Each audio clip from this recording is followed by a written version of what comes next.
fellow travelers, and welcome to another episode of Vertical Stars Podcast 4th season.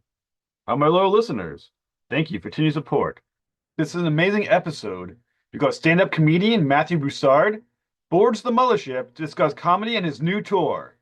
Now, come on board as we go traversing the stars. Hi, Mr. Broussard. Thank you for the Vertical Stars Podcast. Thank you for having me. So my pleasure. Like I said off air, I'm a huge fan of your stand-up. Like I said, Hyperbolic is one of the best routines I think I've seen, and I'm not just being sarcastic. I've probably watched it already, maybe 5 times. Wow, thank you. Wow, that's so nice. It's so smart because as we'll get into, it works on multiple levels. It works on just the fact that it's just entertaining. Your delivery is fantastic. As someone also who's Jewish, the Jewish jokes at the beginning were absolutely. I think one of my favorite parts of the entire stand-up, and it's just such a small part because it sounds like almost like you threw it in, but it's there. When you say you look like our natural predator, I thought it's the funniest fucking line I think I've ever heard. Thank you. Thank you. Wrote that many years ago. It served me very well. So I always I start with inspiration. So what inspired your love for stand-up and comedy, and who are your earliest influences? Um, I liked it growing up. I liked just jokes, and I always appreciated how clever they were. And I always thought it was this like unachievable level of clever when I watched stand-up. I was just, how do those guys think of something like that? And what I didn't know as a kid was just how repetition and just doing it every day and just trying things line by line can get you there more easily than you'd think. You don't need, I guess, just brute force can out power wit in long-term writing. I never considered comedy or entertainment in general. I had a pretty straight and narrow path with my life. My parents were academic people. I tended to do best in academics and particularly kind of the math science stuff. And it was just kind of a no-brainer that would be the route I pursued in a degree, in a career, and in my life. And I honestly had no issue with that. When I was 23, I saw Donald Glover live actually, and was very struck by it. I'd never seen like a real true live performance, and seeing someone in the room. And if you're watching this and you haven't seen stand up live, it's such a different experience. It's 1,000 times better to see someone who can actually go up there in front of a crowd of people and entertain them. What you're seeing online on your computer is not the same thing as a live performance. That part really captured me about how someone could, without a guitar, without supernatural coordination of a dancer or the abilities of an actor who can transform, none of those things, just go up there as themselves, say words, and control and rock a crowd. That was a very interesting part of it. So I started when I was about 23, just started doing open mics. I mean, your path to comedy seems so obvious. You went from being a financial analyst and then became a comedian. I'm not sure where the bridge is there. With a degree, by the way, in applied mathematics. I'm not sure where the bridge is from there to comedy. I'll tell you the bridge. To me, the bridge is just, it's the clearest thing. It's a question I get asked a lot. To me, they're analogous. I like math. I studied math because I like puzzles. Every math problem is a puzzle. Here's some pieces of information, and you have to, and we're going to tell you what the finish line is. We're going to tell you where you're going. You have to take that information you were given and build a bridge out of it to the place you are prescribed to go. That is a puzzle. Puzzles are akin to riddles. Here is information. There's a gap in information. You build that bridge and you get to the finish line. Jokes as a genus are very analogous to riddles. Jokes and riddles are in the class of puzzles, and what they are is a gap in information. Seinfeld described it that way. You're building a gap, and you are building it such that you are instructing a crowd to, I'm going to walk you up to this gap, and you're going to jump over it. And it's not so short that you can step over it, but it's not so long that you're going to fall into the gulch below. It's a perfect width. A riddle is designed that you can't make it. It's just far enough you can't get there without a lot of work. A joke is just a little bit closer, but you can make it every time. Most of the people can make it every time. To me, it's the exact same process. Math and a math problem and a joke are very similar to me. And then writing jokes is a very process. I did computer science in college as well through my degree, some computational aspects of mathematics. Um, Computer science is you just go in and you type a bunch of lines and you think it's going to work and it doesn't. Every time, every coder, you sit down, you write a couple 10 or 100 lines and you compile and it bugs out. Something went wrong. You were sure if it was going to work, but it bugs out. And you go back and fix that, and you go back and fix this, and you go back and you take all the stuff that's slowing it down, pick up all the stuff that's unnecessary. That's the exact same process of writing. You just iterate on what you think will work, see where it fails, and then go back and change it, and that's it. Now, the interesting about that is like you describe comedy as something that can be learned. That's something that you can study. You know, like literally going to a college class and be like sitting there, take out your notebook and learn comedy. Is it something that really is something that you can pull apart and put back together? Can anyone with enough focus and desire figure out how to be at the very least, Competent. Yes. a capable stand-up. Yes, I would agree that through. I mean, I am the grand algorithm of all tasks is attempt, assess, adjust, and I think you can get pretty good at almost everything unless you have some major deficiency. What I will push back on what you just said is that you can't learn comedy in a college class. Stand up comedy in particular, you can learn it in front of an audience. The reason you can't learn it in front of a college class is because every person has a different shape to their vessel. It's kind of like I compare things to swimming.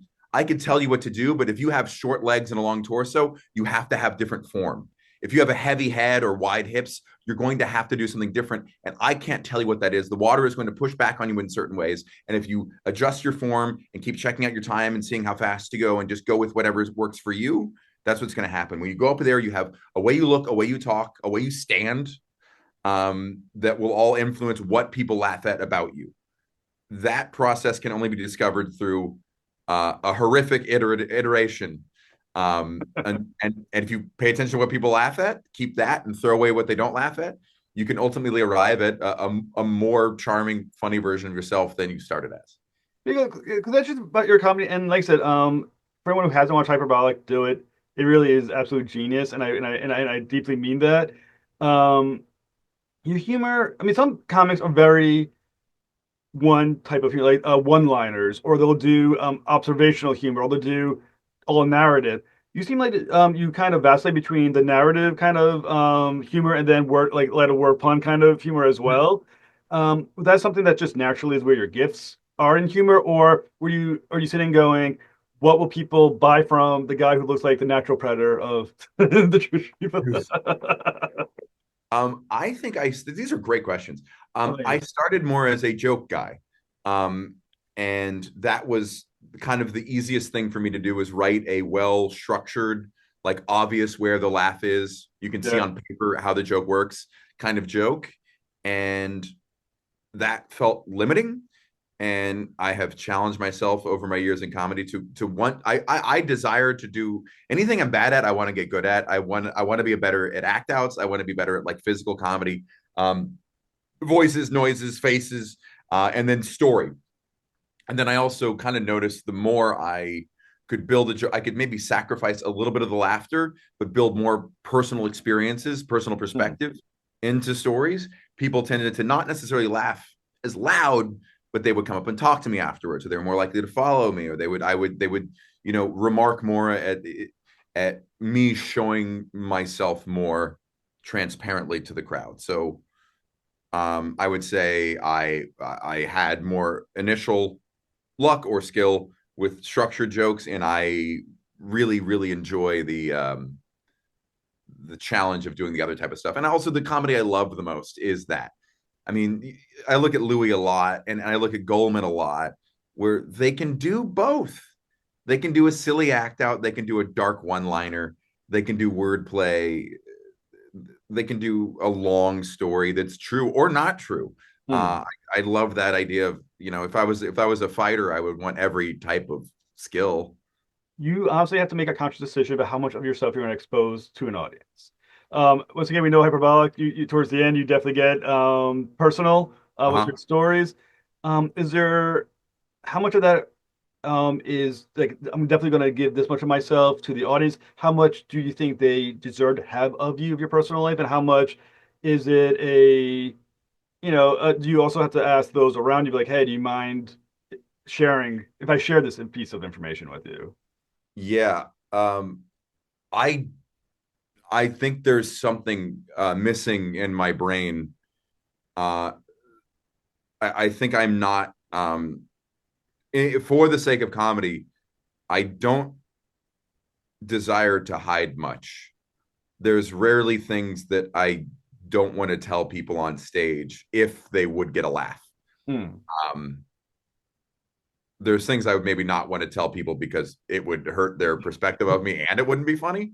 But if it gets a laugh, and especially if it's vulnerable or embarrassing, I am very eager to share it. I think maybe my fiance would say that I get defensive about certain things, but uh,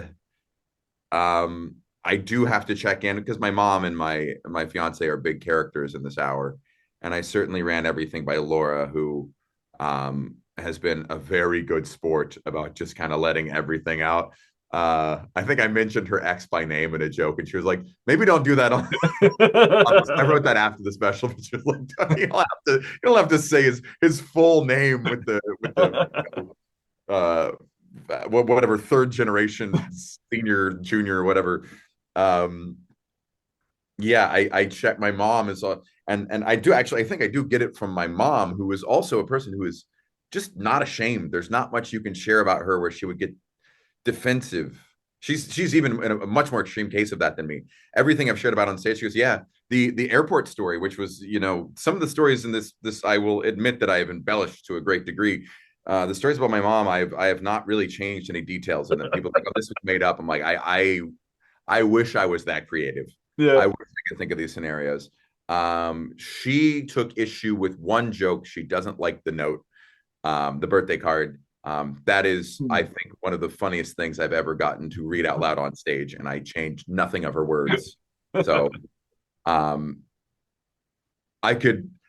I've Bert Kreischer is someone who I work with a lot and admire a great deal. He has the policy of it's better to beg forgiveness in terms of he'll share anything and everything. Like this is guys, this is just a secret. He'll just be able to just kind of like just start saying a story about his daughter or his wife or something. He's like, let's just keep this secret, and it's 10,000 people. But yeah, there's a my goal is always to be as show myself as I just turn myself inside out. Is there a greater risk when you're being vulnerable? Because I mean, let's say you tell a story that that's something that's personal, and the more personal ones, and then you don't get that laugh. Does that hurt more than it's just being a joke that doesn't work? It hurts just more just on it didn't get a laugh and I wanted it to get a laugh. I think that would be the part that stings first. um I truly don't feel much of a risk if I'm being vulnerable. It's far more likely to get a laugh. And if it didn't, then I just need to fix the wording or something or the timing. And when it gets a laugh, it's this lesson I wish more people could experience, is that oftentimes when you share that thing you're insecure about and you get laughter in a room, and it gives other people joy, and often joy because they also feel the same deficiencies in themselves, Yeah. you're suddenly you're absolved of that. You're cleansed of that. Now it's not an insecurity. Now you just know whatever, you have weird teeth or you're not the weight you're supposed to be. Like it doesn't bother you. It's sometimes a lot of our insecurities bother us because of our uncertainty about them. We waffle between two realities in which this is a problem and no, it's not that big of a deal. Or we learn from the crowd it's not, or this thing you were insecure about. No, everyone's like, what are you talking about? So I think it's very cleansing Yeah, to that's always one share. of observational humor when someone's like, let's say a cycle, like, have you ever noticed? And people be like, I always like worry, like, what's the reaction is, no, dude, you're just fucking wrong with you. That's half me. That's like half my jokes. When I try to do I feel like I live in the wrong universe sometimes. The things I notice, I'm just in my own little niche world. I was trying to do a joke about, have you noticed how they put sci-fi and fantasy in the same book section together, even though they don't belong? And people are like, not with you. This is not something that has ever entered my consciousness. That's awesome. And when you're once again, because we talk about like dissecting humor, when something, because I mean, obviously every comedian has jokes that work and some that don't. Obviously, do you always know the why? Like when you say when something either works really well or doesn't work, you always know in the moment why did this happen? Was it the audience? Was it how I did it? Like you always just know. No, you don't know. You can't know. It's unpredictable by nature. It's at best a probabilistic distribution of results. And you can say, you just look, is it if it's three times and it's failed, well, odds are it's a bad joke by that point. It can fail the first time, and you keep tweaking it. And is it a cosmetic flaw in the joke, or is it a structural flaw in the joke? Um, and it's so much more failure than people realize. It's so many more misses than hits. And I mean, for as many times as I've thought a joke is going to work and it does, Yeah. um, for many more times it's the opposite. And I've even had cases of jokes where I'm like, oh, this will do okay, and we'll see. And then suddenly it works, and or a line that I thought was just going to be the setup and I needed a joke is the closer. That's awesome. When because the longer jokes you have, I mean, I can imagine the one line, the longer Oh, I a guess. joke that didn't work. Sorry, just in Okay. terms of a fun one, and I won't spoil the ending of this joke, but my mom's bipolar, which is nice because I still have two parents, was a joke I wrote and I really liked it. I thought it was structurally pretty great, and I tried it on stage and it was getting groans and it just wasn't getting the laugh I thought. And I told it to my mom. She goes, "That's a great joke." I go, "Yeah." Oh, and then I figured out the rest of the joke, and that was one of my. I think that's one of the three strongest jokes on the special. So check out the end of that joke if you haven't. If It, you listen. it is so good when you're writing like the longer jokes, the sort of narration jokes, right? Yes, How much of those jokes are literally written on paper, or are they like you're just gonna like the gist of it and you're then going to stage and going for it? the latter. The latter is far more often the case, and often those longer jokes. Uh, there's a frustrating process where every joke I have actually just starts out as a one liner. You go up there and you're like, what's a 3 sentence version of the story? What's the ending and what's the laugh there? And then, okay, did that get a laugh? Usually no. If yes, well, can I get another laugh building up to it? And can I get like three laughs? Can I get maybe character description or a twist, or then maybe get a laugh in the setup now? And then, well, that's kind of adjacent to this other joke I have. So if I put that before it, then they'll kind of bleed through together and get some laughs there. And now there's some kind of connective tissue. And then each joke starts to build out. But it's like one laugh at a time. Like every sentence or two, or at worst three, needs to be a punchline. And every punchline is a miracle. You just happen to find. So it's that part's very frustrating. But yeah, it starts kind of one line and builds out, often from the back. Oftentimes I write, if I get a big laugh, I'm like, well, what can I use in front of that to keep building up to that? Because you kind of justify, it's the payoff. And I think when your favorite jokes, and I think it's interesting, but you're saying you actually taught me something. Mm-hmm. I got educated watching your stand up. My goal. There was a joke about where you end with it was almost like this little tag on at the end about the word "jip," and how that goes to that sent me down like a rabbit hole to figure out what the joke was. And, Uh-huh. and cause I knew the word "jip," and for some reason I thought it was like a Japanese connection. And Uh-huh. I was kind of like turn around because I was thinking like because of like World War II, maybe that was coming from. And I was like, well, that doesn't quite sound right. So let me dive into this. I was like, oh, okay, so it's Jip Gypsy. And I got it. I was like, it was so it was funny, and it was like the level of the joke had me hunting to educate myself on the humor. That was really interesting. It's yeah. It's not normally the mark of good comedy. I had to Google your joke to understand it, but No, but yeah, no, but no, I appreciate that. I do like those little.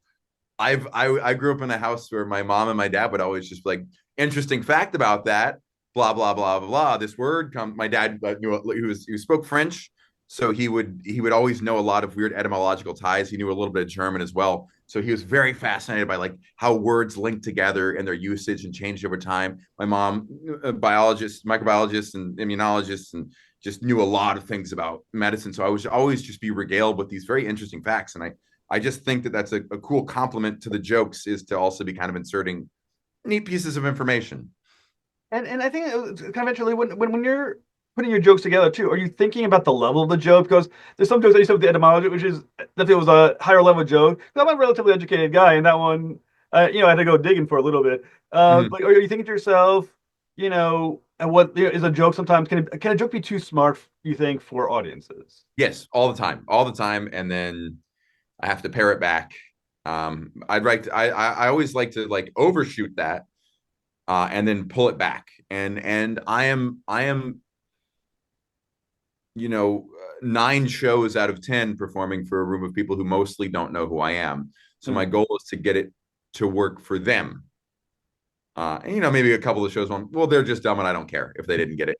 But I'd like to build it in. And that Jip joke in particular, like I do think that even if you miss kind of that punchline, there's a little like part afterwards that was almost the name of the special where it was like, here's why I enjoy telling that joke because of the cross section of people who actually get it and laugh at it, and the educated amoral kind of thing was kind of the mission statement of the special.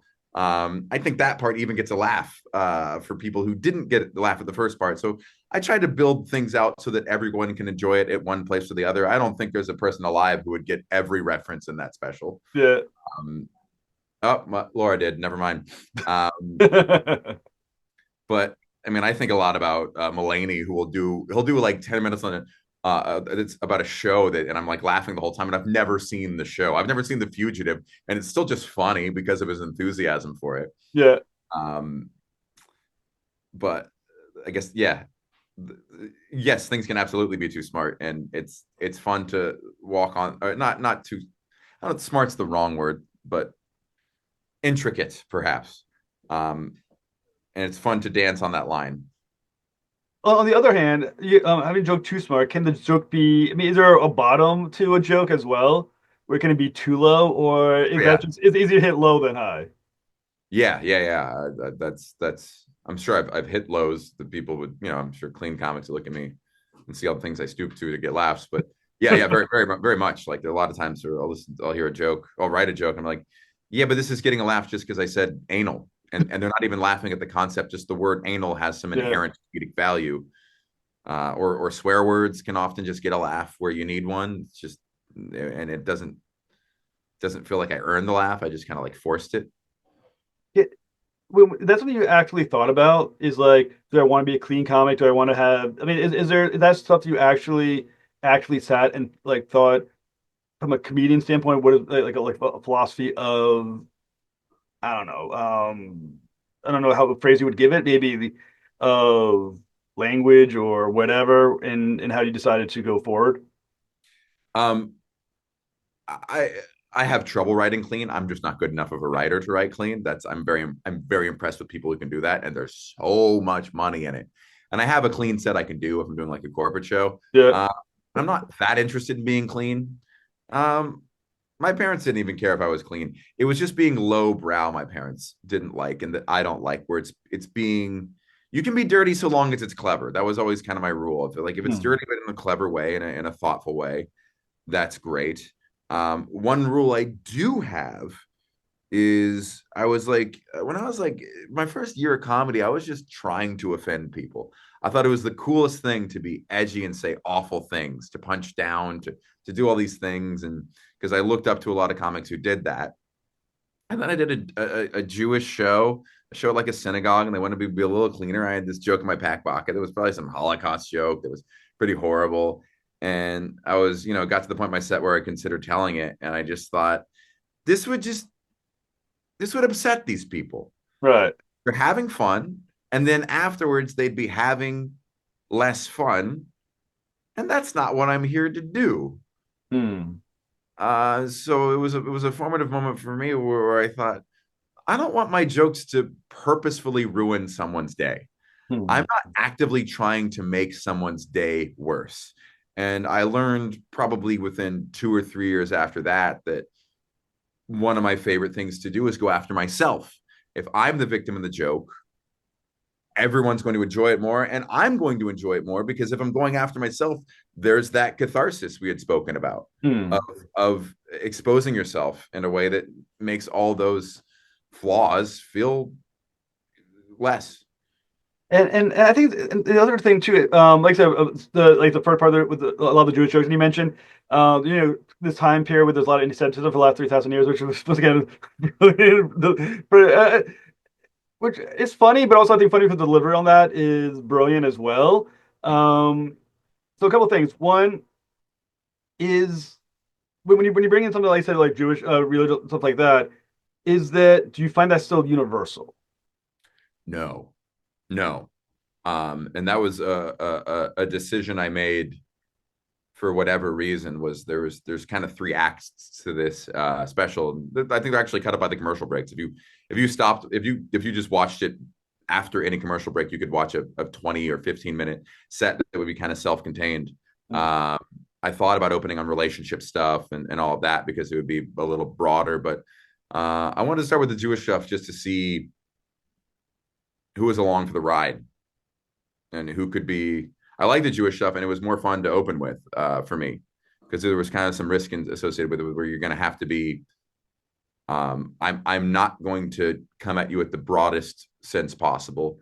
The way specials typically start with broad, easy things to connect on: Mm. financial woes, relationship troubles, children, dating troubles. I thought it would be just interesting and maybe an incorrect move, but come in with the Southern Jewish and build up to the family stuff. Kind of start with that personal stuff, just to say uh, I'm going to start a little bit different from maybe specials you're used to watching, and I just want to make sure you're invested before I can give you the broader stuff. And I was just kind of sick of that opening with that stuff anyway, the other stuff anyway. So And I yeah, think one of the other funny parts that you have in that same part, like I said, it was gonna in the first part of it, is where you talk about being anti-Semitic from because that guy who turns out was popular in school, and it turns out it was just you. I thought it was yeah, again, just brilliant. yeah. And once again, it's one of those times where the joke itself is brilliant, but it made it better because your delivery is perfect. It's dead on delivery. Thank you. Yeah, no, I mean, I'm myself not a stand-up, but I watch it all the time. I love watching stand-up. Mm-hmm. And there's something like how you deliver it, and then there's even like the pause. How much of that is practice? That the pause, the delivery, and all that, the performance nature of it, other than the jokes itself. I would say it's a lot of iteration. I think that there's some instincts, but I notice if I wait half a second, I mean, you just get data. Our brains are very similar to computers. If you just amass enough data, you notice the trends. If I pause more here, if I start with just joke, if I say this louder, if I say this softer, your brain tends to subconsciously compile it. And if you're on the conscious level of it, really paying attention, then you can really pick up data. And I think a lot of I mean, maybe I'm just like a maybe it's just I have some kind of dogmatic faith in computer science and mathematics and just the basic analytic processes. But yeah, I think a lot of it's picked up through just trying it over and over again. Perhaps I have some inherent skill, but I think if you had seen me in my first 6 months of comedy, you would be like, "What does this guy think he's doing?" Or even that first 6 months. I mean, I failed and failed over the years, and it's probably nights you'll see me where you're wondering how I could ever make a living doing this. But maybe I have some inherent abilities at it, but I think most of what you're seeing is just a lot of practice. Well, something else that must be inherent skill is marketing because you kill it on social media. Your reels, your TikTok videos is where I actually found you first. I didn't Mm-hmm. find you on YouTube. I believe it was TikTok. Just scrolling through, and once again, when you're part of your stand up, they're like what 1 minute long, and I caught it. I was like, this is brilliant. Then I just started scrolling through. Mm-hmm. Um, how much is that just did someone tell you how to do that, or are you just marketing? Just you just realized. I mean, you're killing it. I can't remember how many followers you had, but it's a healthy number. You want to talk about an iterative process with empirical feedback? That is I can get really lost in social media. I can really, you know, I clip up my own sets and caption them and cut things, figure out where to start, some dead air to cut out, and that process takes a little bit of skill and faith in yourself, and also practice and post it and see how it's received, and adapt for whatever the next one is. So that's a thing you can get better at with just by looking at the feedback. And um, I've been lucky in that when I post my stand up online, it tends to be pretty well received. I'm grateful for that. There's a lot of luck in that, a lot of luck in that I'm very aware of. Um, the marketing aspect of it, embarrassing. I people ask what do I do all day. I'm like, I truly am like texting friends of like, what's the best time of day to post? What kind of length of videos is TikTok optimizing right now versus Instagram? And what should I post? Should I post this joke at this time of year? So I waste a lot of creative energy on that, unfortunately, but it does tend to fill the room a little better and therefore fill my calendar a little better. So very much a necessary evil in my work. I wish I was at the point where I could pay someone to just handle all that, but there is some artistic creativity required for that to go well. Uh, that I am not willing to hand over to someone else. What was the question? The question is what Oh, the marketing marketing? aspect of it. Yeah, And I yeah. think, and another part of that, if it's in Hyperbolic as well, you talk about your wife is now doing stand up. Is that she's still doing it, or that was Oh that? yeah. No, she comes with me on the road very often. She's doing great. She just recorded her first set for Don't Tell, so she'll have a set out very soon, and I think would really appreciate her writing and performance. But that's been great. That's been very fun because now I mean, just traveling together, getting to do stand up together, and having this understanding the highs and lows.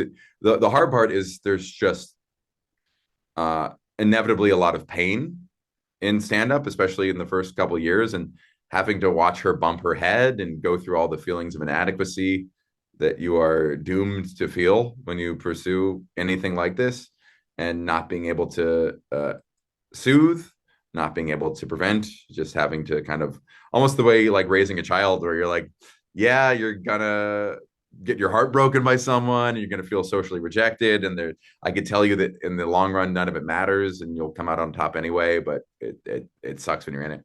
Well, I would say every kid gets fucked up some way. Yeah, right. Yeah, and stand-up's just so torturous. It's just so much rejection, not even from the crowd, from the internet, from Yeah. other comics. It's just you're just if you enjoyed feeling like an angsty teenager, you get to do that all over again times 10 as an adult. It's It, great Donald Glover quote. I used to care what people think, now I care more. I think it's interesting. I mean, I've been married now for some years now, 6 years, probably something like that. Mm. Um, and honestly, we butt heads.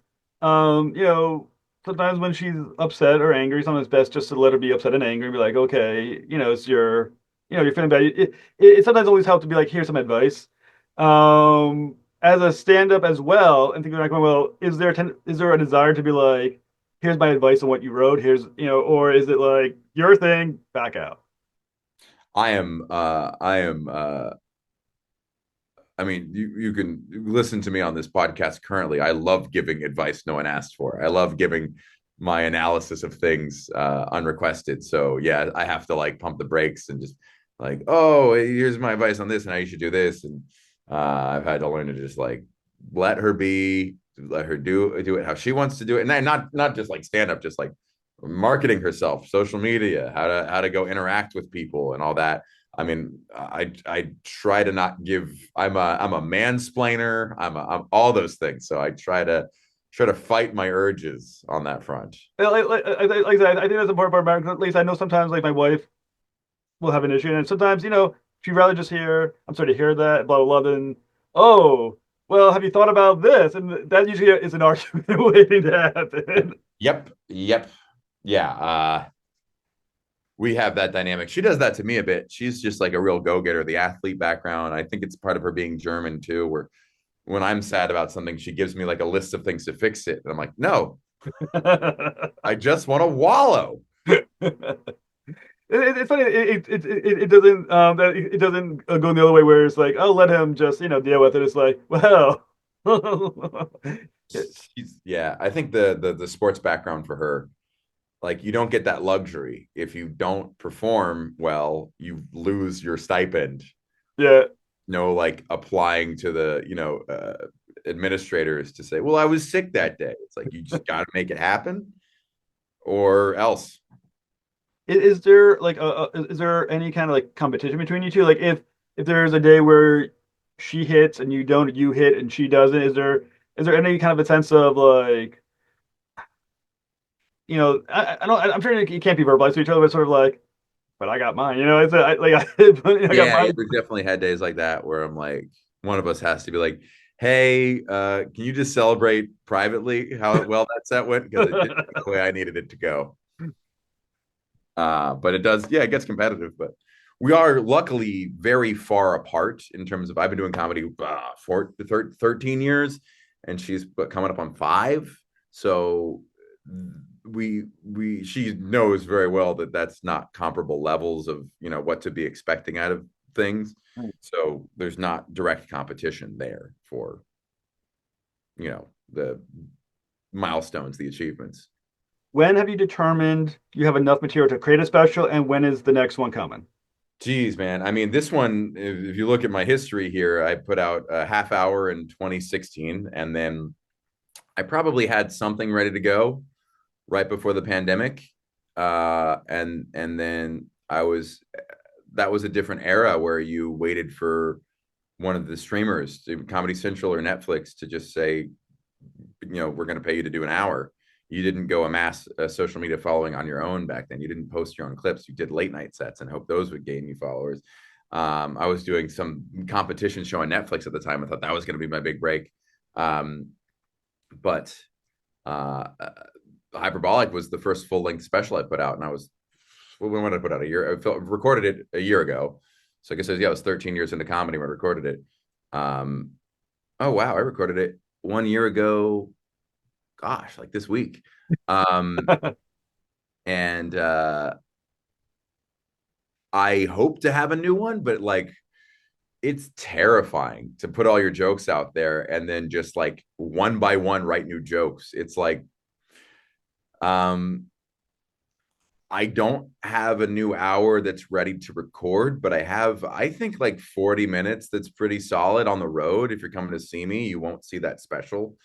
You might hear a couple little just like reminder jokes for like just setup's sake, but I've got some new stuff that I think is good. I maybe in a year it could be ready to record, and I'll see if I want to, if it's worth doing, or if I could just kind of coast on it for a little while longer. And maybe, to me, what I had with this special was also having like the safety net of putting this out and having new jokes already kind of working and ready to build out. Hmm.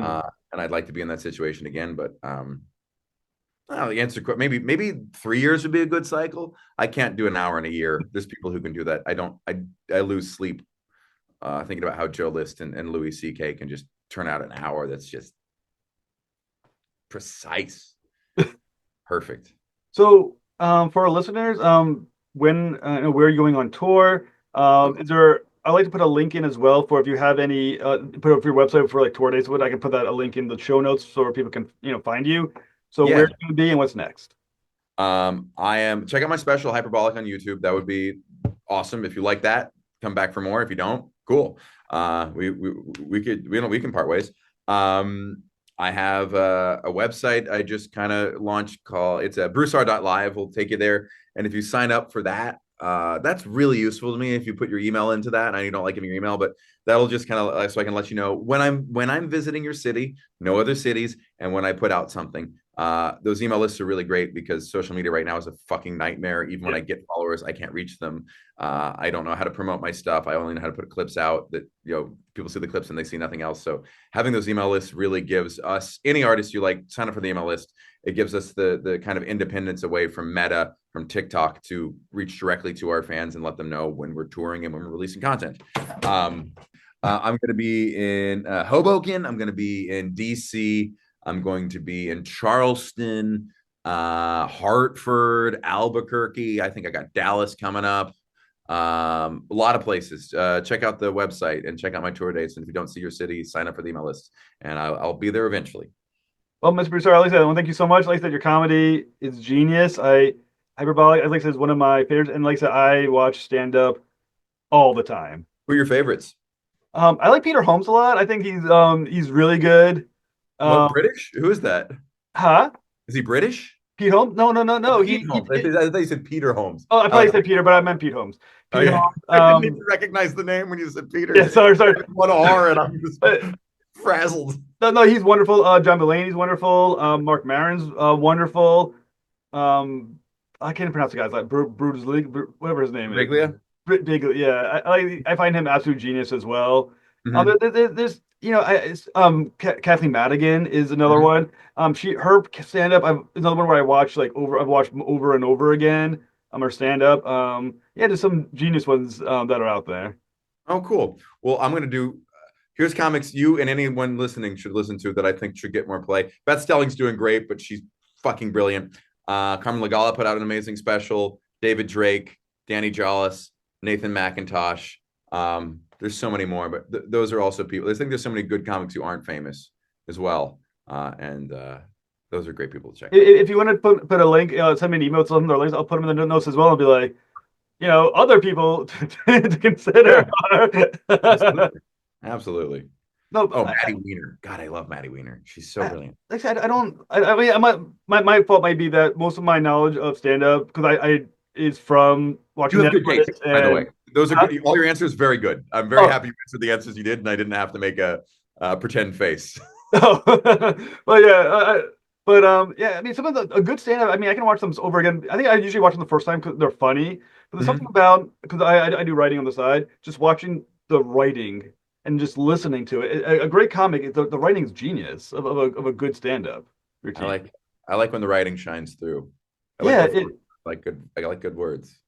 Yeah. it is amazing. And like I said, when you did Hyperbolic, I like there was so many times where I was just like, part of me, I enjoyed the performance, but the writing it is great. Like there was, I don't know if there's any extraneous words I can think of that were like, well, I don't know why that part was thrown in. You know what I'm saying? It just all Oh, I seemed know to be plenty. really. Yeah.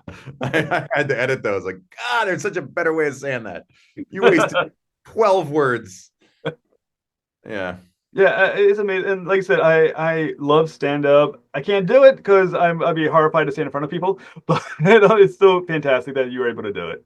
Thank you so much. I really appreciate you taking the time to not just do this, but the research and the questions. It's a very fun podcast. It's my pleasure. And when I release this on Monday, get ready to be annoyed by tags. Do you have Blue Sky as well or no? I do. I think on You do have Monday, Blue Monday Sky. there as well. Okay. So I'll tag you probably to an obnoxious degree with all from all your social medias. And like I said, it was a great honor. Thank you so much. Thank you very much. Have a good night, sir.